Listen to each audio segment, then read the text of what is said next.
दोस्तों, आज के क्लास में हम डेटा टाइप्स सी लैंग्वेज में क्या होता है उसके बारे में विस्तार से बात करेंगे।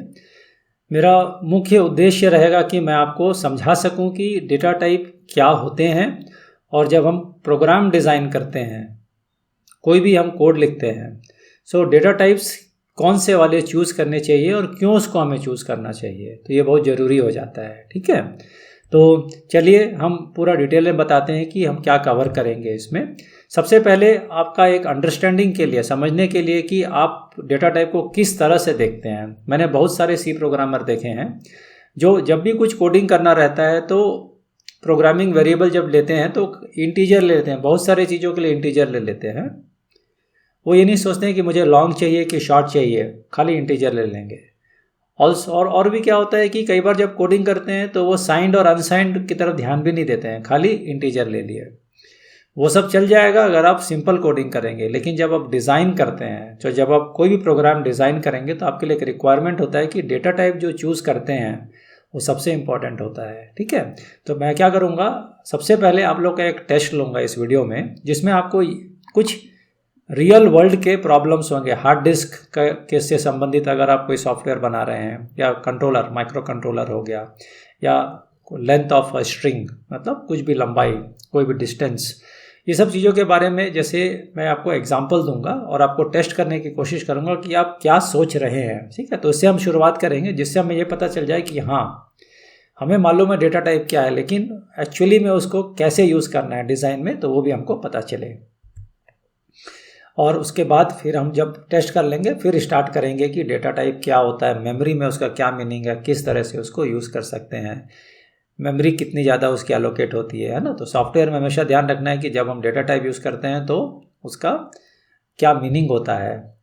वॉइड डेटा टाइप क्या होता है, बहुत सारे लोग सोचते हैं वॉइड डेटा टाइप होता ही नहीं है ना, लेकिन ऐसा नहीं होता। आपको रियल वर्ल्ड एग्जाम्पल दूंगा मैं, जिसमें आपको पता चलेगा कि वॉइड भी यूज़ होता है। जनरली वॉइड पॉइंटर यूज़ करते हैं हम लोग प्रोग्रामिंग में। वॉइड का यूज़ 2-3 जगह होता है, तो कोशिश करेंगे कि हम वो सब बता सकें। तो जब मैं आपका टेस्ट कर चुका हूँगा हार्ड डिस्क या कंट्रोलर या लेंथ को लेकर के, तो उसके बारे में मैं डिटेल में बताऊँगा कि ये सोल्यूशन जो मैं चूज़ कर रहा हूँ वो क्यों है, तो उसको पूरा एक्सप्लेन करूँगा। हार्ड डिस्क वाला या कंट्रोलर, माइक्रो कंट्रोलर या माइक्रो प्रोसेसर या स्ट्रिंग लेंथ के ऊपर जो प्रॉब्लम्स दिए हैं, तो उसके मैं सोल्यूशंस डिटेल में बताऊंगा आपको, एक उसका डायग्राम बना करके या डिटेल में एक्सप्लेन करके। ठीक है, उसके बाद हम लोग बात करेंगे यूज़र डिफाइंड डेटा टाइप के बारे में, क्योंकि सी लैंग्वेज में हमको मालूम है प्रिमिटिव भी होते हैं, यूज़र डिफाइंड भी होते हैं। ठीक है, और फिर एक स्पेशल डेटा टाइप है लॉन्ग, जो आज से कुछ समय पहले तक, कुछ सालों पहले तक यूज़ होता था। अब इसका यूज़ कम हो गया, लेकिन आपको जानना थोड़ा ज़रूरी भी है ये, क्योंकि अगर आप सॉफ्टवेयर मेंटेन कर रहे हैं, किसी भी बड़ी कंपनी में जाते हैं आप और सॉफ्टवेयर को डेवलप कर रहे हैं, मेंटेन कर रहे हैं, तो आपको उसमें कोड दिखाई देगा, हो सकता है लॉन्ग डेटा टाइप के बारे में, तो आपको कंफ्यूज होने की दरकार नहीं है। ठीक है, तो लॉन्ग वर्सेस लॉन्ग के बारे में भी आपको मैं बताऊंगा। तो चलिए, और आखिरी में आपको डिराइव्ड डेटा टाइप या डिपेंडेंट डेटा टाइप के बारे में भी बताऊंगा। तो अब स्टार्ट करेंगे हम लोग अपना पहला टेस्ट। ये डिज़ाइन टेस्ट है। ठीक है, तो इसमें आपको ये देखना होगा कि आप किस तरह से सोच रहे हैं। तो पहला क्वेश्चन, पहला सवाल है, which data type is most suitable to store the size of a hard disk partition. तो आपके पास एक हार्ड डिस्क है, मान लीजिए वो 10 GB उसका पार्टीशन का साइज है। अब बोलेंगे प्लीज़ एक प्रोग्राम लिख लिए, उस प्रोग्राम में आपको एक वेरिएबल डिफाइन करना है और उस वेरिएबल को डिफाइन करके हार्ड डिस्क का साइज स्टोर करना है। सो आपको चॉइस दिया जाएगा, integer, unsigned integer, long, unsigned long. So 4 choice दिया गया है, आपको सोचना है। आप वीडियो को पॉज कर सकते हैं, तो आप प्लीज़ पॉज कीजिएगा, उसको रोकिए, सोच लेंगे तो उसको रिज्यूम कीजिए, फिर से चालू कीजिएगा वीडियो को। तो इसका आंसर आपको मिल जाएगा, आंसर होगा डी, अनसाइंड लॉन्ग। कुछ लोगों ने सही जवाब दिया होगा और कुछ लोगों ने नहीं भी दिया होगा। दोनों ही केस में मैं आपको डिटेल में बताऊंगा कि इसका सही आंसर ये क्यों है, अनसाइंड लॉन्ग। ठीक है, दूसरा रियल वर्ल्ड प्रॉब्लम। अगर आप माइक्रो प्रोसेसर या माइक्रो कंट्रोलर या डिवाइस ड्राइवर से संबंधित प्रोग्रामिंग कर रहे हैं, तो आपको चूज करना है which data type is most suitable to store the data of a 8-bit processor, right, micro processor. So character, unsigned character, integer, unsigned integer. तो हमारे पास 8 बिट माइक्रो प्रोसेसर है, तो हमको उसको कंट्रोल करने के लिए किस प्रकार के डेटा टाइप का यूज़ करना पड़ेगा। तो आंसर इसका मिलेगा आपको बी, अनसाइंड कैरेक्टर। अगर आपने सही जवाब दिया है तो बहुत ही अच्छी बात है, अगर नहीं दिया है तो कोई बात नहीं, मैं आपको डिटेल में उसको समझाऊंगा। तीसरा, रियल वर्ल्ड प्रॉब्लम। ये थोड़ा सा इंटरेस्टिंग है, क्योंकि बहुत सारे विद्यार्थी मैंने देखा है, स्टूडेंट्स लोग स्ट्रिंग लेंथ फंक्शन यूज करते हैं हमेशा। तो क्वेश्चन है, which data type is most suitable to store the length of a string. तो आपको स्ट्रिंग लेंथ मिल गया, आप उसको स्टोर कर रहे हैं अपने प्रोग्राम में, तो आप कौन सा डेटा टाइप यूज करेंगे। मुझे मालूम है स्ट्रिंग लेंथ बहुत सारे स्टूडेंट यूज करते हैं अपने प्रोग्राम में, ठीक है, लेकिन कौन सा हमें डेटा टाइप चूज करना चाहिए जब डिजाइन करते हैं। Integer, unsigned integer, long, unsigned long. आपको वीडियो को पॉज कीजिए और आप आंसर देखिए। तो आंसर यहाँ पे आ रहा है अनसाइंड लॉन्ग। तो इसके बारे में मैं डिटेल में बताऊंगा आपको क्यों मैंने इसको चूज किया है, ठीक है। तो ये तो हो गई आपके तीनों टेस्ट, डिज़ाइन ओरिएंटेड टेस्ट था, डिज़ाइन से संबंधित था, ठीक है, जिसमें आपको रियली सोचना पड़ रहा है कि मैं क्या यूज़ कर रहा हूँ। तो इसके बारे में डिटेल में थोड़ी देर में बताऊँगा। तो चलिए हम स्टार्ट करते हैं हमारा topic, data types in C programming language, है ना। तो एक्चुअली क्या होता है डेटा टाइप, एक्चुअली ये क्या है और क्यों है ना। ये दो चीज़ें जानना बहुत ज़रूरी होती है हमेशा। तो आप प्रोग्राम लिखते हैं, प्रोग्राम में प्रोग्रामिंग वेरिएबल्स होते हैं, है ना। वो लोकल वेरिएबल भी हो सकते हैं, ग्लोबल वेरिएबल भी हो सकते हैं। जो वेरिएबल होते हैं उसको हमें मेमोरी में लिखना पड़ता है, तो मेमोरी में स्टोर करते हैं, ठीक है। तो डेटा टाइप क्या हो गया, जो आपने मेमोरी में स्टोर किया उसको आप क्या टाइप दे रहे हैं, क्या वो इंटीजर के रूप में ट्रीट कर रहे हैं, कैरेक्टर के रूप में उसको ट्रीट कर रहे हैं, या एरे के रूप में ट्रीट कर रहे हैं, array of characters, array of integers. So जिस रूप में आप ट्रीट करेंगे तो वही आपका डेटा टाइप होता है। तो एक मेमोरी एड्रेस में जो कुछ डेटा लिखा होगा उसको आपको ट्रीट करना है, क्या वो अनसाइंड है, क्या वो साइंड है, ये सारी चीज़ें प्रोग्रामिंग लैंग्वेजेस में आप चूज़ करके डिफाइन करते हैं, ठीक है। तो छोटे शब्दों में बोला जाए, एक मेमोरी एड्रेस में जो डेटा स्टोर होता है उसको आप हम एक टाइप बनाते हैं, डिफाइन करते हैं एज अ प्रोग्रामर के रूप में, और वही हमारा डेटा टाइप हुआ, ठीक है।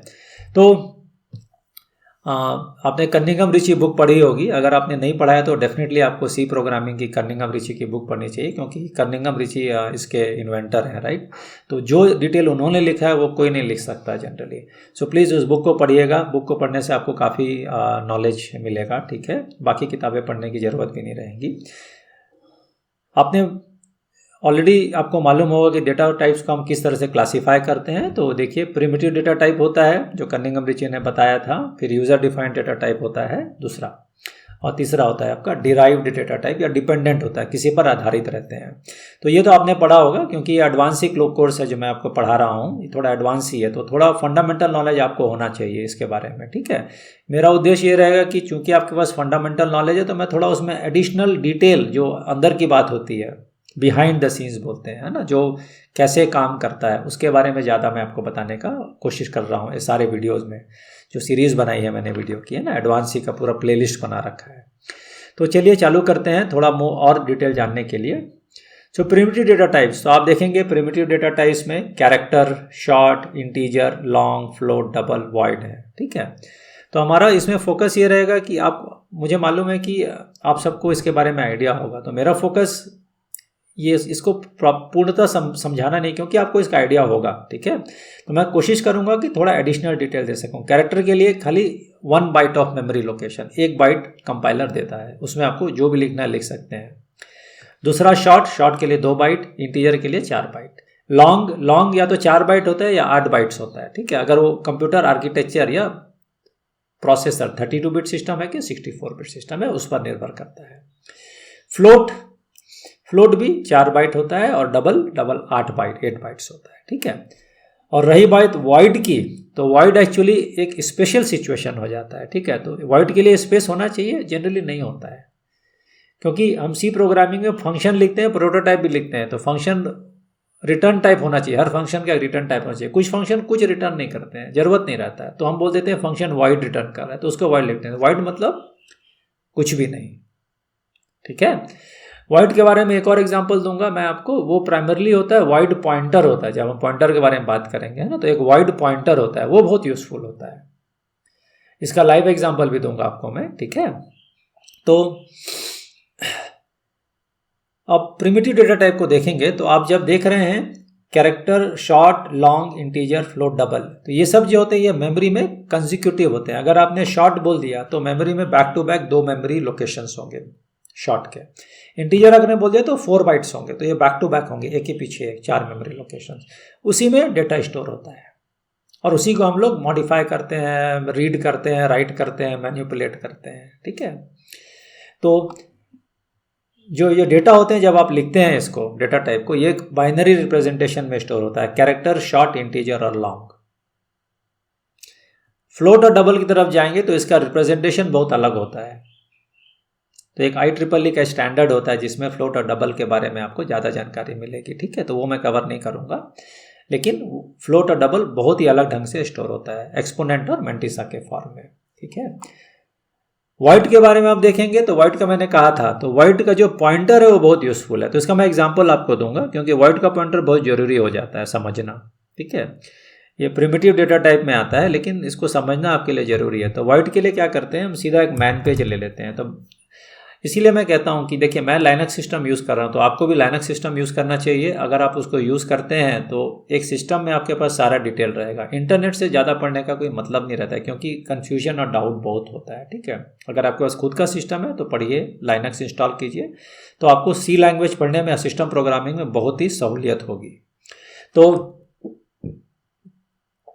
एक बहुत ही पॉपुलर फंक्शन है जो भी लड़का, जो भी बच्चे, विद्यार्थी सी प्रोग्रामिंग करते हैं वो मैलॉग जरूर यूज़ करते हैं। जिसने मैलॉग यूज़ नहीं किया मतलब उसने सी प्रोग्रामिंग किया ही नहीं है, ठीक है। तो मैं आपको एक एग्जांपल दूंगा वाइट पॉइंटर से संबंधित और वो है मैलॉग। तो पहला चीज़ ये है कि मैलॉग क्या रिटर्न करता है। मैलॉग बोलेंगे सर एक मेमोरी लोकेशन हम लोग एलोकेट करते हैं, उसको वो रिटर्न कर देता है, तो उसके एड्रेस को रिटर्न करता है। लेकिन वो एड्रेस का टाइप क्या होना चाहिए, क्या वो कैरेक्टर होना चाहिए टाइप, क्या वो इंटीजर होना चाहिए, क्या वो स्ट्रक्चर होना चाहिए, क्योंकि सब डायनेमिकली एलोकेटेड होता है मेमोरी, मतलब रन टाइम में हम लोग एलोकेट करते हैं। कंपाइलर को भी मालूम नहीं होता, मतलब डेटा टाइप क्या किसी को मालूम नहीं होता, ठीक है। तो जिसने मैलॉग का डेफिनेशन लिखा होगा उसको तो चाहिए ना रिटर्न टाइप मैलॉग फंक्शन का, उसको तो चाहिए होता है। तो जो भी हम मेमोरी लेते हैं अगर हमको रिटर्न टाइप मालूम ही नहीं है तो हम उसको बड़े आराम से वॉइड पॉइंटर बोलते हैं, क्योंकि एड्रेस है, वो एड्रेस का कोई टाइप नहीं है अभी, क्योंकि उसका यूसेज मालूम नहीं कैसे यूज़ होगा। तो अगर आप मैन मैलॉग करेंगे तो आपको इमीडिएटली पता चल जाएगा कि देखिए मैलॉग क्या रिटर्न करता है, पॉइंटर टू अ वॉइड, और उसके जो भी वो सिमिलर कॉल जो सीरीज है, कैलॉग भी pointer to a void, realloc भी pointer to a void. So void pointer C programming के लिए बहुत ही काम की चीज है। कोई भी एड्रेस जिसका हमें यूज नहीं मालूम कहाँ कैसे यूज होगा, आप आराम से एक फंक्शन डिफाइन कर सकते हैं और बोलेंगे वो वॉइड पॉइंटर रिटर्न कर रहा है। सो इस तरह से जनरली यूज होता है। और वॉइड कहाँ यूज होता है, अगर कोई फंक्शन कुछ रिटर्न ही नहीं करना चाहता, क्योंकि हम सिंपल कुछ प्रिंटफ कर देंगे, कुछ डेटा डिस्प्ले कर देंगे, वो रिटर्न नहीं कर रहा है, तो उसको बोलेंगे फंक्शन वॉइड रिटर्न करता है, तो उसको खाली लिखेंगे वॉइड F1, तो F1 है वो वॉइड रिटर्न कर रहा है, ठीक है। तो ये आपको ध्यान देना है। तो प्रोग्रामिंग में जनरली जब आप प्रिमिटिव डेटा टाइप्स की बात करते हैं तो मेमोरी स्पेस रिजर्व होता है, वॉइड के लिए कुछ रिजर्व नहीं था, क्योंकि वॉइड मतलब कुछ नहीं, लेकिन वॉइड पॉइंटर जरूरी है। पॉइंटर्स के लिए भी मेमोरी स्पेस रिजर्व होते हैं, है ना, ये आपको आइडिया होगा। तो उसके बारे में बाद में बताऊंगा जब एक और वीडियो मैंने बनाया है जो सी डेटा टाइप्स के बारे में, और उसमें मेमोरी एलोकेशन क्या कैसा कैसे होता है, तो उसमें आपको वॉइड पॉइंटर के बारे में काफ़ी डिटेल में मिलेगा, तो आप उस वीडियो को जरूर से देखिएगा। अब थोड़ा आगे बढ़ते हैं और कुछ और समझने की कोशिश करेंगे। हमने तो डेटा टाइप के बारे में बता दिया, प्रिमिटिव डेटा टाइप्स, लेकिन क्या होता है ये डेटा टाइप्स का जो एडिशनल क्वालिफायर बोलते हैं, मतलब वो साइंड है कि अनसाइंड है, ये भी तो रहता है ना। तो आप देखेंगे कि चाहे वो कैरेक्टर हो, चाहे वो शॉर्ट हो, लॉन्ग, इंट, ये सारे जो भी दिख रहे हैं, फ्लोट हो, डबल हो, ये सारे में आप साइंड और अनसाइंड बोल सकते हैं। तो साइंड और अनसाइंड डेटा टाइप का मतलब ये है कि आप एक, मैंने कहा था डेटा टाइप क्या होता है, एक मेमोरी लोकेशन है, उसको आप एक मीनिंग दे रहे हैं, उसको एक उद्देश्य या एक नाम दे रहे हैं। बोलेंगे नहीं ये मेमोरी लोकेशन कैरेक्टर है, तो वहाँ पे कैरेक्टर बाय कैरेक्टर आप स्टोर करते हैं। अगर वो बोलेंगे नहीं ये मेमोरी लोकेशन इंटीजर है तो वो साइंड इंटीजर, तो मतलब वो 4 बाइट में आप डेटा स्टोर करेंगे जो साइंड होगा। लेकिन उसी 4 बाइट को आप बोल सकते हैं नहीं ये तो साइंड नहीं है, अनसाइंड इंटीजर है। अगर अनसाइंड है तो आप वो 4 मेमोरी लोकेशन को बोलेंगे हाँ ये तो अनसाइंड है, ठीक है। सो डेटा टाइप प्रोग्रामर डिफाइन करता है एक मेमोरी लोकेशन के लिए, और उसका साइज क्या होगा, अगर आप इंटीजर बोलते हैं तो 4 बाइट हुआ, कैरेक्टर बोलते हैं तो 1 बाइट हुआ।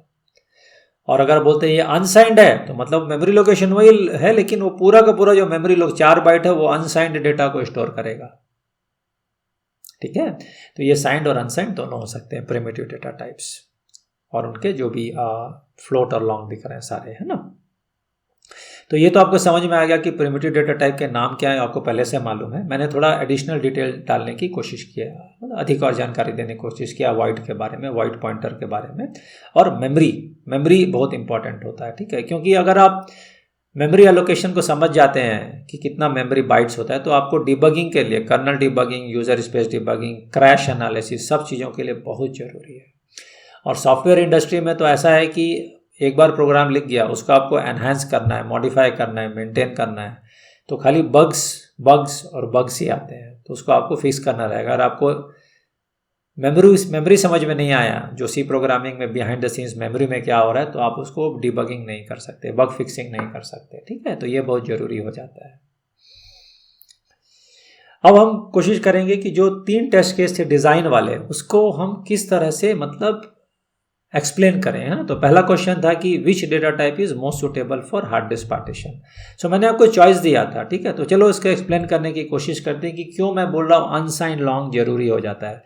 ध्यान रखिएगा, द साइज जो मैं बोल रहा हूँ एक पार्टीशन 10 गीगाबाइट है। 10 गीगाबाइट बहुत छोटा पार्टीशन होता है। आजकल जो हार्ड डिस्क होते हैं 500 गीगाबाइट, 1 टेराबाइट, 2 टेराबाइट होते हैं, ठीक है। तो पार्टीशन ही बनाएंगे तो 100 गीगाबाइट पार्टीशन होगा। 500 में से आप 200 लीजिए, 300 लीजिए, 1 टेराबाइट, 2 टेराबाइट, तो आपका जो देखेंगे पार्टीशन बहुत बड़ा होता है, ठीक है। तो मैंने जो एग्जांपल लिया है एक बहुत छोटा 10 गीगाबाइट पार्टीशन का लिया है। तो चलिए देखते हैं कि कैसे इनको सॉल्व कर सकते हैं, क्यों मैंने कहा कि ये ज़रूरत है और ये सब काम नहीं आ सकता, ठीक है। तो मैं जा रहा हूँ स्क्रैच पैड पे, सैन फाउंड्री का हमारा स्क्रैच पैड है जिस पे मैं आपको एक्सप्लेन करने की कोशिश करूँगा कि ये क्या हो सकता है, ठीक है। तो हम हार्ड डिस्क पार्टीशन की बात कर रहे हैं। हार्ड डिस्क पार्टीशन, उसका साइज मैंने एग्जांपल में 10 गीगाबाइट लिया है। तो आपको मालूम होता है 1 किलोबाइट कितना होता है। 1 किलोबाइट कितना होता है 1024 या 1000 बोलते हैं हम लोग, है ना। 1 मेगाबाइट क्या हुआ 1024 किलोबाइट, सिंपल। गीगाबाइट क्या हुआ 1 गीगाबाइट। तो आप बस मल्टीप्लाई करते जाइए, इसमें कुछ मैजिक है नहीं, 1024 मेगाबाइट को बोलते हैं, ठीक है। तो ये तो हो गया आपका कन्वर्शन, मैं आपको खाली कन्वर्ट करा रहा हूँ। 1 गीगाबाइट मतलब 1024 मेगाबाइट, जैसे आपको समझ में आया, ठीक है। अब आप देखिएगा कि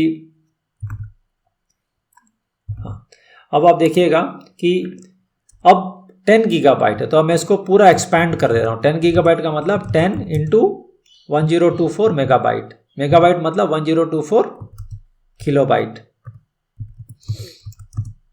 और किलोबाइट मतलब 1024। जब आप इस कंप्यूटेशन को देखेंगे, इस एग्जांपल में जो देख रहे हैं ना, आप कंप्यूटेशन को देखिए, तो आप कंप्यूटेशन को देखेंगे तो आपको ये समझ में आएगा कि ये बहुत बड़ा वैल्यू हो जा रहा है ना। तो इसको हमें सॉल्व करना है। इसको कैसे सॉल्व करेंगे इसको ज़रा देखने की कोशिश करते हैं, 1 मिनट। हाँ, इसको हम देखने की कोशिश करते हैं कि इसको कैसे सॉल्व करेंगे, ठीक है, 1 मिनट। ये 10 गीगाबाइट है, ठीक है। तो इंटीजर के बारे में बात करेंगे सबसे पहले। इंटीजर क्या होता है, जनरली 32 बिट्स होता है सिस्टम में। 32 बिट को अगर आप एक्सटेंड करते हैं तो ये एक्चुअली होता है मैक्सिमम जो वैल्यू स्टोर कर सकते हैं 32 बिट में, सारे 1111 जितने सारे 32 टाइम्स बेसिकली अगर आप लिखेंगे 32 टाइम्स। रिमेंबर मैं खाली आपको बता रहा हूँ ये 32 टाइम्स, क्योंकि 32 बिट्स हो गए। इसको अगर आप देखते हैं तो ये जनरली 2 to the power 32 - 1 होता है, मैक्सिमम पॉसिबल अनसाइंड वैल्यू, ठीक है। तो आप सोचिए इंटीजर होता है 32 बिट और सारे 1 हो गए, मतलब मैंने जो मोस्ट सिग्निफिकेंट बिट है उसके बारे में बात कर रहा हूँ, उसको 1 ले लिया, मतलब मैं अनसाइंड डेटा की बात कर रहा हूँ। अनसाइंड डेटा में 2 to the power 32 - 1 maximum possible value है। डिस्कशन के नाम से इसको मैं थोड़ा सा रिड्यूस करके इसको 2 to the power 32 जस्ट लिख दे रहा हूँ, ठीक है। तो ये मैक्सिमम पॉसिबल वैल्यू होगा, एक्चुअली -1 एक हमको माइनस करना पड़ेगा, लेकिन जस्ट इसको एग्जांपल को एक्सप्लेन करने के लिए ऐसा लिख रहा हूँ, ठीक है। जब ऐसा लिख देते हैं तो आपको ये देखना है कि ये क्या हो सकता है। 2 to the power 32 को हम फर्दर लिखेंगे तो 2 to the power 2 into 2 to the power 30, so 2 to the power 2 4 हो गया। 2 to the power 30 जो होता है ना, इसको आप ध्यान से देखेंगे, ये अगर मल्टीप्लाई करते हैं तो 2 to the power 10 into 2 to the power 10 into 2 to the power 10 होता है। सो 2 to the power 10 को किलोबाइट ही बोलते हैं। तो ये 3 बार किलोबाइट आ रहा है, आप जो देख रहे हैं, ठीक है, 3 बार किलोबाइट, ये जो आ रहा है आपके पास 3 बार किलोबाइट आ रहा है। तो 4 into kilobyte into kilobyte into kilobyte, so ये 4 गीगाबाइट हो गया। सिंपल है, देखिए ये 4 गीगाबाइट हो गया। और आपके पास क्या रिक्वायरमेंट था ओरिजिनली, आप देखेंगे हार्ड डिस्क का आपके पास था 10 गीगाबाइट का रिक्वायरमेंट। तो आपके पास 10 गीगाबाइट का रिक्वायरमेंट है, लेकिन आप उसको सॉल्व नहीं कर पा रहे हैं क्योंकि ये हो गया है 4 गीगाबाइट। सो 10 गीगाबाइट क्या 4 गीगाबाइट वैल्यू में स्टोर कर सकते हैं। हमारा ओरिजिनल क्वेश्चन में 10 गीगाबाइट था, तो 10 गीगाबाइट हार्ड डिस्क पार्टीशन है। क्या ये 4 गीगाबाइट से ज़्यादा है कि कम है? ये तो ज़्यादा है, तो हम इंटीजर में स्टोर नहीं कर सकते, अनसाइंड इंटीजर में स्टोर नहीं कर सकते। मैंने अनसाइंड का एग्जांपल लिया है। तो हमें क्या चाहिए, हमें एक और बड़ा डेटा टाइप चाहिए, लॉन्ग। अगर लॉन्ग लेंगे तो वो 64 बिट होता है। 64 बिट काफ़ी बड़ी वैल्यू होती है। ये तो इजीली इसको सॉल्व करेंगे। अगर अनसाइंड लेता हूँ इसको तो 16 2 to the power 60 into 2 to the power 60, तो ये होगा, इतना मैक्सिमम स्टोर कर सकते हैं। एक्चुअली नहीं है, मैं -1 करना पड़ेगा, लेकिन डिस्कशन के लिए लिख रहा हूँ, ठीक है। सो गीगाबाइट के बाद होता है आपका टेराबाइट, टेरा के बाद होता है पेटाबाइट, और फिर होता है एक्साबाइट, है ना। तो 16 exabyte of hard disk storage को हम इजीली स्टोर कर सकते हैं, ठीक है। टेराबाइट, पेटाबाइट, एक्साबाइट, इसको अब ज़्यादा ध्यान देने की दरकार नहीं एक्साबाइट क्या होता है, लेकिन एक सीक्वेंस होता है, kilobyte, megabyte, gigabyte, terabyte, petabyte, फिर एक्साबाइट। तो मेरे स्टोरेज है, मैं स्टोरेज एरिया नेटवर्क्स का सब्जेक्ट भी पढ़ाता हूँ, तो वहाँ पे हम लोग स्टोरेज में बहुत यूज़ करते हैं, ठीक है। तो ये 16 एक्साबाइट हुआ। तो अगर आप लॉन्ग लेते हैं तो लॉन्ग में 2 चॉइस था आपके पास, साइंड वाला लॉन्ग या अनसाइंड, साइंड वर्सेस अनसाइंड। तो अगर हम अनसाइंड लेंगे तो मैक्सिमम 16 एक्साबाइट है, तो क्यों साइंड वाला लें, है ना। तो आप इस एग्जाम्पल को देख करके आप समझ गए होंगे कि जब आप डिज़ाइन करते हैं तो अपने लिए कितना ज़रूरी हो जाता है कि क्या सही आंसर है। सो इंटीजर तो सेटिस्फाई नहीं करेगा 10 गीगाबाइट को। हमारे पास ये 2 चॉइस है, इसमें से बेहतर कौन सा होगा, सबसे लंबा लीजिए, अनसाइंड लीजिए। तो ये आपका एक्सप्लेनेशन है पहले वाले क्वेश्चन का। सो चलिए हम बढ़ते हैं हमारे दूसरे वाले क्वेश्चन की ओर, ठीक है। दूसरे वाले क्वेश्चन में हमने क्या पूछा था, माइक्रो कंट्रोलर के बारे में पूछा था या माइक्रो प्रोसेसर। तो चॉइस था कैरेक्टर, 8 बिट माइक्रो प्रोसेसर है, मतलब उसमें 8 बिट ऑफ डेटा हम एक साथ भेज सकते हैं, लिख सकते हैं, सिग्नल्स डाल सकते हैं 8 bit. Character, unsigned character, integer, unsigned integer, ये 4 चॉइस थे। और मैंने बोला था कि मोस्ट सूटेबल जो आपके लिए होगा वो होगा अनसाइंड कैरेक्टर, ठीक है। ये सब डिज़ाइन क्वेश्चंस हैं, ध्यान रखिएगा। तो ये फंडामेंटल क्वेश्चंस हैं, डिज़ाइन की ओर आपको ज़्यादा ध्यान देना है, ठीक है। सो अब हम इधर आते हैं इस एग्जांपल में, फिर से स्टार्ट करेंगे। अपना 8 बिट है, ध्यान रखिएगा 8 बिट पे ज़्यादा फोकस रहेगा। जब 8 बिट बोलते हैं तो मतलब कितना हुआ, टोटली हमारे पास 1 2 3 4 5 6 7 8, ये पूरे 8 बिट लोकेशंस हो गए। तो 8 बिट मतलब अगर हम कंट्रोल सिग्नल दे रहे हैं या कुछ भी डाल रहे हैं तो 8 बिट्स को हम टर्न ऑन या ऑफ कर सकते हैं, ऑन या ऑफ कर सकते हैं। 0 मतलब ऑफ कर दिए, 1 मतलब ऑन कर दिए, ठीक है। तो अगर आप सोचेंगे कि आप इसके लिए कैरेक्टर डेटा टाइप यूज़ करेंगे तो ठीक है, क्योंकि कैरेक्टर 1 बाइट होता है, तो 1 बाइट में आप सारा डाल सकते हैं। लेकिन आप ध्यान दीजिएगा, अगर आप कैरेक्टर लिखते हैं तो बाय डिफ़ॉल्ट वो होता क्या है, वो होता है साइंड होता है। साइंड मतलब जो मोस्ट सिग्निफिकेंट बिट हुआ, जो यहाँ पे आप देख रहे हैं MSB, इसको आप यूज़ नहीं कर पाएंगे क्योंकि तो साइन के लिए होगा। और ये LSB, लीस्ट सिग्निफिकेंट बिट, ठीक है। तो आप इसमें से अगर साइंड को, कैरेक्टर बाय डिफ़ॉल्ट साइंड होता है, तो आप तो उसको साइन के रूप में ले रहे हैं 1 बिट को, तो आप उसको यूज़ नहीं कर पाएंगे। तो आपके पास कितना बचेगा, आपके पास बचेगा खाली 7 बिट बचेगा, ठीक है। तो अब आपके पास 2 प्रॉब्लम है। पहला प्रॉब्लम ये है कि अगर आप 7 बिट हुआ तो आप पूरा 8 बिट को यूज़ नहीं कर पाएंगे माइक्रो कंट्रोलर में। और दूसरा क्या होता है कि जब आप हार्डवेयर से इंटरफेस करते हैं ना, ये सब चीज़ों को प्रोग्रामिंग में, तो नेगेटिव नंबर का कोई सिग्निफिकेंस नहीं होता। माइक्रो कंट्रोलर या माइक्रो प्रोसेसर या in general device drivers negative number को लेना नहीं चाहते हैं, ठीक है। वो तो हम प्रोग्रामर है, सी प्रोग्रामर है, हमारा मिस्टेक हो गया, हमने कैरेक्टर डाल दिया तो नेगेटिव नंबर हो गया क्योंकि मोस्ट सिग्निफिकेंट बिट हो गया। हमको तो पूरा यूज़ करना है, पूरा 8 बिट्स को यूज़ करना है। तो अब हमको क्या करना पड़ेगा, हम बोलेंगे नहीं, हम उसको अनसाइंड कर देते हैं। तो अनसाइंड ही आपके लिए एक संभावना है, साइंड कभी नहीं होता। तो आपको अनसाइंड कैरेक्टर करना पड़ेगा। अनसाइंड कैरेक्टर करेंगे तो ये पूरा 8 जो आपका दिख रहा है ये आप यूज़ कर सकते हैं। सारे 0 हो सकते हैं, कुछ 1 हो सकते हैं, सारे 1 हो सकते हैं। तो आप 256 0 से लेकर 255 तक, क्योंकि 8 बिट है ना, तो इसका रेंज क्या होगा, इसका रेंज होगा 0 से लेकर 255 तक। 0 मतलब सारे 0 हो गए और 255 मतलब सारे 1 हो गए। तो ये सभी को आप आराम से यूज़ कर सकते हैं। तो जब आप माइक्रो प्रोसेसर या कंट्रोलर डिज़ाइन कर रहे हैं जिसमें मैंने कहा ये 8 बिट है, तो 8 बिट एक साथ वो वर्क करता है, ठीक है। तो आपके लिए चॉइस है कैरेक्टर वर्सेस अनसाइंड कैरेक्टर। तो अनसाइंड कैरेक्टर ही आपके लिए एक चॉइस है। मैंने 2 और चॉइस दिया था, मैंने इंटीजर बोला था, इंटीजर वर्सेस अनसाइंड इंटीजर, ठीक है। इंटीजर की दरकार नहीं है, क्योंकि क्या है कि आप जब उसमें ऑपरेट करेंगे, आप लिखोगे या कुछ भी करोगे तो आपको 4 बाइट की दरकार नहीं पड़ेगी, क्योंकि वो तो 8 बिट प्रोसेसर है ना, या कंट्रोलर है। तो जब आप डिज़ाइन करते हैं तो आपको रियली में ये देखना पड़ता है कि आपका जो हार्डवेयर है वो क्या सपोर्ट करता है, कितना वैल्यू सपोर्ट करता है, एक साथ ले सकता है, ठीक है। तो ये जो क्वेश्चन था मेरे ख्याल से आपको समझ में आ गया होगा कि मैं क्यों बोल रहा हूँ कि आंसर इसका होना चाहिए अनसाइंड कैरेक्टर, ठीक है। तो ये हो गया अनसाइंड कैरेक्टर। चलिए तीसरे वाले की तरफ जाते हैं। तीसरा वाला भी बहुत ज़्यादा इंटरेस्टिंग हो जाता है। अगर आप स्ट्रिंग लेंथ यूज़ करते हैं अपने प्रोग्राम में और बोलेंगे जो स्ट्रिंग लेंथ रिटर्न कर रहा है उसको मैं एक लोकल वेरिएबल या ग्लोबल वेरिएबल में सेव करूँ, तो मैं कौन सा वेरिएबल डेटा टाइप यूज़ करूँगा। तो चॉइस है integer, unsigned integer, long, unsigned long. तो चलिए थोड़ा सा जानने की कोशिश करते हैं स्ट्रिंग लेंथ के बारे में, या हमारा डिज़ाइन थिंकिंग प्रोसेस के बारे में, कैसे थिंक करते हैं हम लोग, ठीक है। तो थिंक करने का मतलब ये है कि हम रियली में उसको अब हमारा माइंड को पढ़ रहे हैं, है ना। तो हमें ये ध्यान देना है कि कैसे डिज़ाइन किया जाता है। पहला क्वेश्चन ये रहेगा कि जब हम स्ट्रिंग लेंथ के बारे में बात कर रहे हैं, कोई भी स्ट्रिंग लेंथ है, क्या वो 0 हो सकता है स्ट्रिंग का लेंथ? हाँ 0 हो सकता है। बोलेंगे एम्प्टी स्ट्रिंग है, ठीक है, तो 0 हो सकता है। क्या स्ट्रिंग का जो लेंथ है क्या वो नेगेटिव हो सकता है?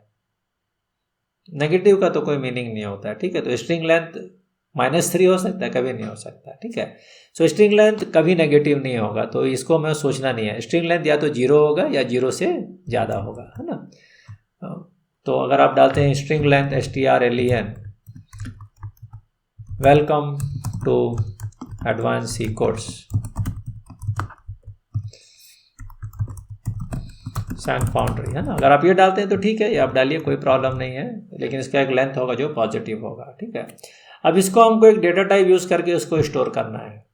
तो अब डेटा टाइप का क्या चॉइस है? मैं अगर इंटीजर x लिखता हूँ equal to str length of जो भी हमारा स्ट्रिंग है, क्या ये सही है?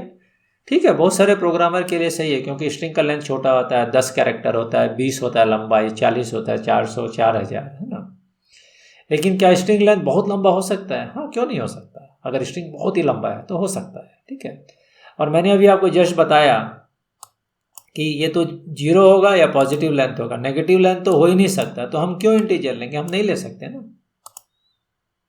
तो ये रॉन्ग हो जाएगा। तो जब डिज़ाइन करते हैं तो स्ट्रिंग लेंथ के लिए आपको अनसाइंड लिखना पड़ेगा। तो मैंने इंटीजर को इनवैलिड कर दिया, आप देख रहे हैं, आप समझ रहे हैं। अब इंटीजर से आ गया वो अनसाइंड इंटीजर की तरफ। लेकिन क्या होता है, स्ट्रिंग लेंथ बहुत लंबा भी हो सकता है। तो अगर आपका 64 बिट सिस्टम है और स्ट्रिंग लेंथ बहुत ही लंबा है, तो इंटीजर तो खाली 32 बिट वैल्यू स्टोर कर सकता है, 64 बिट वैल्यू स्टोर नहीं कर सकता, तो ये भी रॉन्ग हो जाएगा। अगर स्ट्रिंग बहुत लंबा है तो ये आपके लिए काम नहीं करेगा, तो अनसाइंड इंटीजर भी काम नहीं करेगा। तो इसको हटा के अब हमको क्या करना पड़ेगा? अनसाइंड लॉन्ग ही करना पड़ेगा, है ना। तो आप देख रहे हैं, आपने इंटीजर से स्टार्ट किया, मैंने उसको अनसाइंड इंटीजर किया, लेकिन अगर लंबाई बहुत ज़्यादा है तो अनसाइंड लॉन्ग हो गया। अब स्ट्रिंग लेंथ तो आपने डेफिनेशन नहीं लिखा है, स्ट्रिंग लेंथ किसमें है? वो सी लाइब्रेरी में है।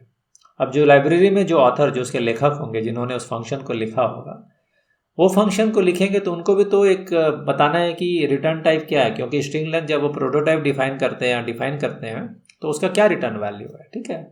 सो आपको जान के कुछ सरप्राइज होगा, अभी मैं आपको दिखाऊंगा स्ट्रिंग लेंथ का रिटर्न टाइप, लेकिन इतना आपको समझ में आ गया, ठीक है। तो आपको मैंने 4 चॉइसेस दिया था, 4 चॉइसेस में आपको ये मिला होगा कि ये चारों में से जो करेक्ट आंसर है वो आपका होगा डी, मतलब मोस्ट सूटेबल आंसर, ठीक है। तो ये सब डिज़ाइन क्वेश्चंस इसी प्रकार के होते हैं, आपको समझना चाहिए कि क्या सटीक सबसे सही है।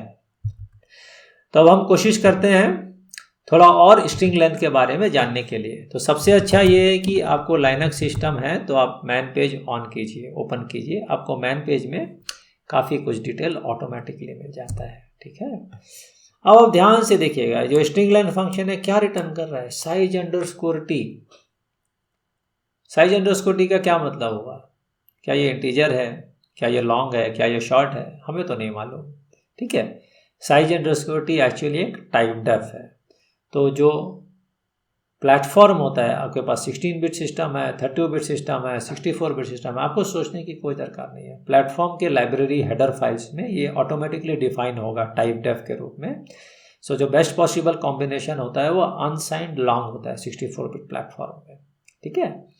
तो ये बहुत ही अच्छा है। तो आपको पहला यूज केस मिलेगा टाइप डेफ का कि आप स्ट्रिंग लेंथ रिटर्न्स कर क्या रिटर्न करता है, एक typedef size underscore return करता है, क्योंकि प्लेटफॉर्म को डिफाइन करना है साइज अंडरस्कोर टी क्या है। मैं अगर ऑथर हूँ, मैं अगर स्ट्रिंग लेंथ फंक्शन लिख रहा हूँ, मैं प्लेटफॉर्म से बोलूँगा प्लीज़ मुझे एक डेटा टाइप बताइए जो मैं यूज़ कर सकूँ, जो मेरे प्लेटफॉर्म के लिए, मेरे कोड के लिए वैलिड हो, ठीक है।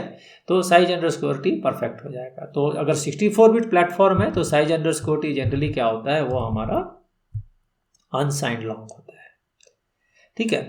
सो ये तीनों एग्जाम्पल्स को बताने का उद्देश्य ये था कि आपको सही मायने में सोचना पड़ेगा अगर आप गुड क्वालिटी सिस्टम प्रोग्रामिंग करना चाहते हैं, डिज़ाइन करना चाहते हैं, ठीक है। तो आपके लिए डेटा टाइप को चूज करना सबसे इम्पोर्टेंट काम रहता है, ठीक है। अब एक नया डेटा टाइप के बारे में कुछ समय हम लोग स्पेंड करेंगे, कुछ समय जानने की कोशिश करते हैं, लॉन्ग डेटा टाइप। लॉन्ग को सी लैंग्वेज में प्रिमिटिव डेटा टाइप में जोड़ दिया गया है, ठीक है। तो एक्चुअली पहले जब कनिंघम रिची ने जब डेटा टाइप डिफाइन किया था तो लॉन्ग नहीं था, खाली लॉन्ग था। 32 बिट सिस्टम में क्या हुआ कि बहुत पहले, आज से 15-20 साल पहले, मतलब 2000 ईयर 1990 2000 के समय सारे 32 बिट प्रोसेसर्स थे। उस समय हम लोग 32 बिट कंप्यूटिंग बहुत ज़्यादा करते थे, लेकिन जो डेटाबेसेस होते हैं उनके साइजेस बहुत बड़े होते हैं। तो 32 बिट सिस्टम में खाली 4 गीगाबाइट तक डेटा हम रख सकते हैं, 4 डेटाबाइट तक कंप्यूटेशन स्टोर कर सकते हैं वेरिएबल में। लेकिन जो डेटाबेस का साइज होता है वो 4 गीगाबाइट तक मैक्सिमम नहीं रहता, वो तो 10 गीगाबाइट, 100 गीगाबाइट, 1 टेराबाइट, बहुत लंबा होता है। वो सब को स्टोर करने के लिए हमको 8 बाइट डेटा टाइप चाहिए। तो 32 बिट के समय में, सिस्टम के समय में, जो लॉन्ग था वो खाली 4 बाइट था। तो इसीलिए क्या हुआ कि सी प्रोग्रामिंग लैंग्वेज में एक C99 स्टैंडर्ड में मॉडिफाई किया गया और एक लॉन्ग डेटा टाइप इंट्रोड्यूस किया गया। उसका काम था कि वो 2 टाइम्स लॉन्ग हो जाएगा, तो 4 + 4 8 बाइट्स, 8 बाइट ऑफ डेटा वो स्टोर कर सकता है। एक वेरिएबल डिफाइन करेंगे और वेरिएबल का जो लेंथ होगा वो 8 बाइट्स होगा, मतलब 64 बिट 32 बिट सिस्टम में।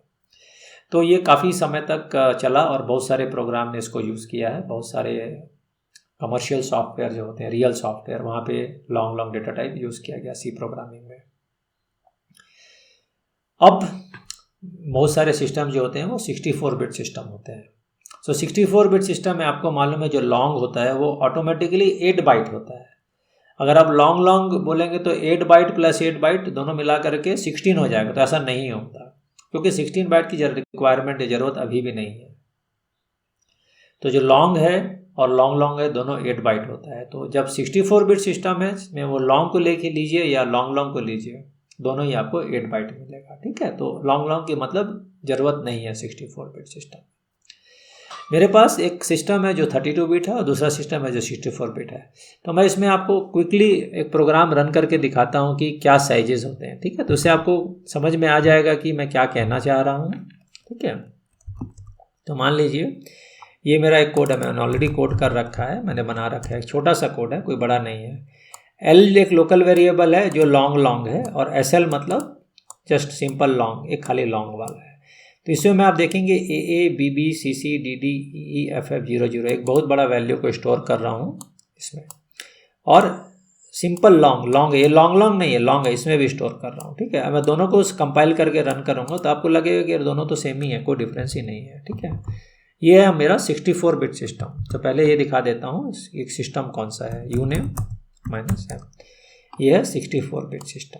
ठीक है, अब इसको मैं कंपाइल कर रहा हूँ, रन किया तो आपको लगेगा दोनों वैल्यू दिखा रहे हैं। तो बेसिकली दोनों के लिए सिस्टम ने 8 बाइट मेमोरी लिया है। ठीक है, वो भी प्रूव कर सकते हैं आराम से। हम इसका प्रिंटएफ कर देते हैं।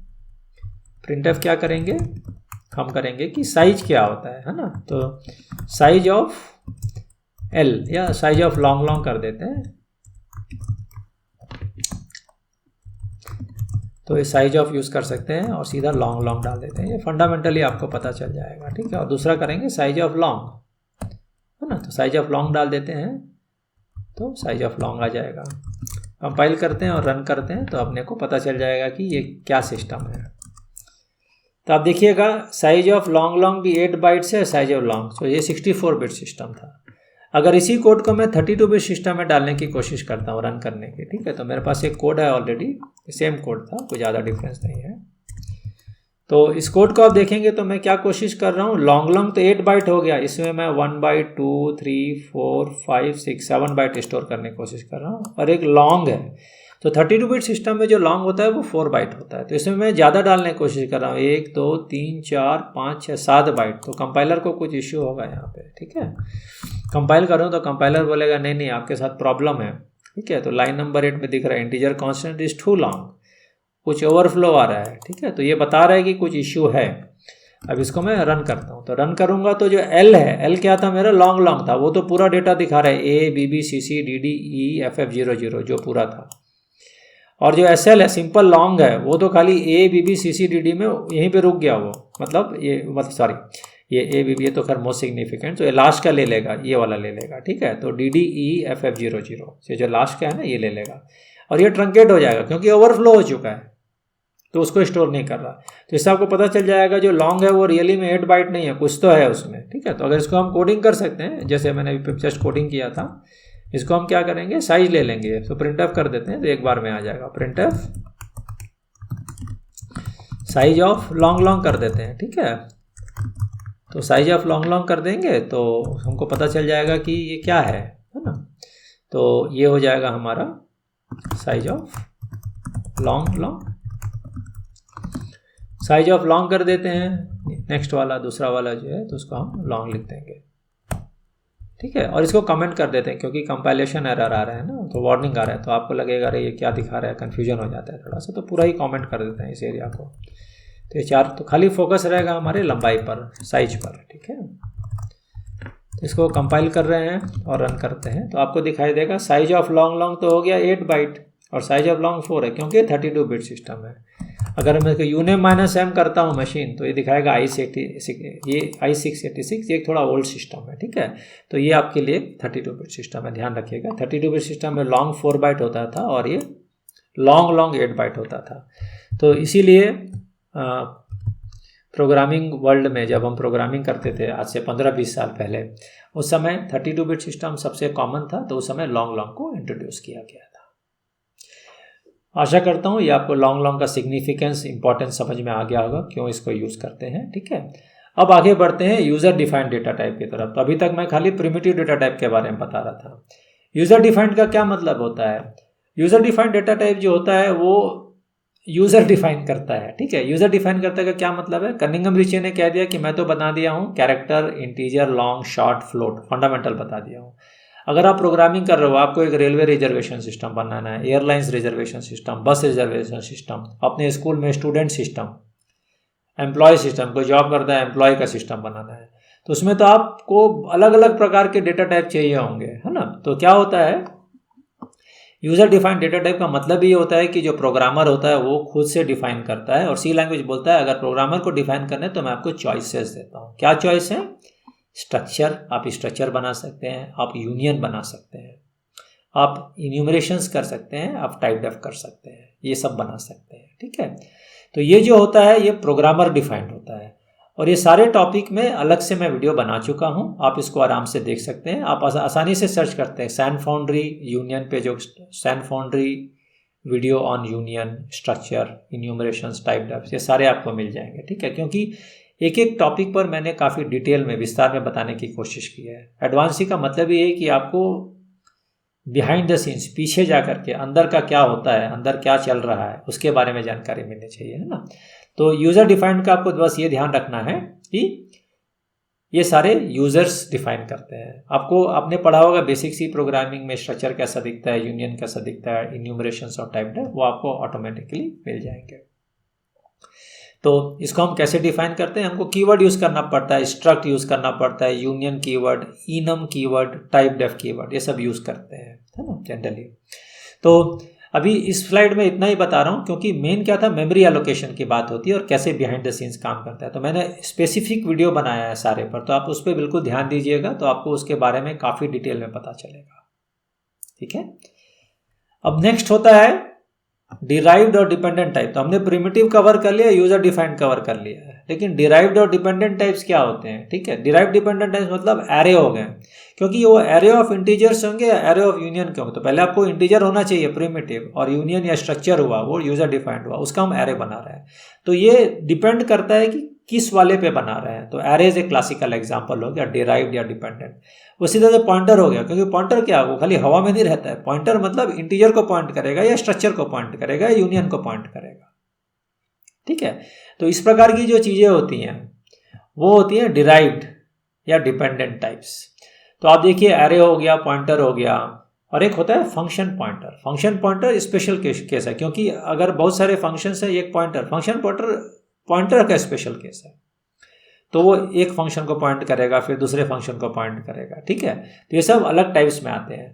तो ये सभी टॉपिक पर एक एक काफ़ी डिटेल में, विस्तार में वीडियो बन रहे हैं, ठीक है। तो मैं उसको पब्लिश करूँगा, तो आप उस समय पूरा डिटेल में उसको पढ़िएगा। अभी आपको ये जानना जरूरी है कि ये क्या होते हैं, डिपेंडेंट होते हैं प्रिमिटिव डेटा टाइप पे या फिर यूजर डिफाइंड डेटा टाइप पे। Array of character, array of integer, array of structure, same चीज, pointer to the character, pointer to integer, pointer to structure, और पॉइंटर टू पॉइंटर, राइट। तो ये सारी चीज़ें आपको मैं बाद में विस्तार में वीडियो में बताऊंगा। तो आशा करता हूँ कि ये जो टॉपिक है जो मैंने कवर बनाया है, सी डेटा टाइप्स, तो इसमें फोकस क्या आ रहा है कि जब हम चूज़ करते हैं डेटा टाइप, तो उसमें डिज़ाइन रिक्वायरमेंट क्या है, क्यों चूज़ कर रहे हैं, उस पर ज़्यादा फोकस करना है। और जो यूज़र डिफाइंड डेटा टाइप है और जो डिराइव्ड टाइप है, उसके बारे में आपको सेपरेट में वीडियोस में पूरी डिटेल मिलेगी। तो अभी के लिए इतना ही, आपसे अगले क्लास में फिर से मुलाकात होगी। तब तक के लिए धन्यवाद। वीडियो देखने के लिए आपका धन्यवाद। हमने इंपॉर्टेंट डिटेल्स डिस्क्रिप्शन और कमेंट सेक्शन में डाल दिया है। अगर आपको ये वीडियो पसंद आया तो ज़रूर से लाइक कीजिए। हम हर हफ्ते एक वीडियो रिलीज़ करेंगे, इसलिए आप सैन फाउंड्री चैनल को सब्सक्राइब कीजिए और नोटिफिकेशन बेल को ऑन कीजिए।